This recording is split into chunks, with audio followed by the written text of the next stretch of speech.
بعد 40 سنه د الزواج وبعد ما تقاعد راجلي وكبروا الاولاد وكل واحد مشى في طريقه، الحياه بيناتنا تبدلات بزاف. راجلي كثر فيه النقير وما كيبغي يدير حتى شي نشاط، وديما كيقول كبرنا اللهم حسن الختام.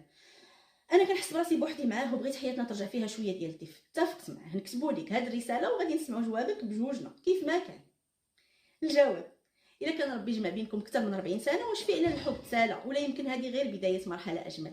اول حاجه بغيت نقولها لكم من القلب، شكرا بزاف على الثقه ديالكم.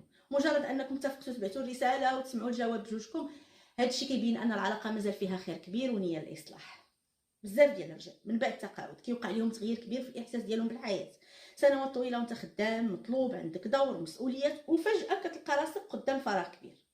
هذا الفراغ احيانا كيخرج على شكل نقير بالدارجه، او برود، او رفض لاي نشاط. ولكن الحقيقه المهمه ان التقاعد ماشي نهايه الحياه، هو بدايه شكل جديد منها.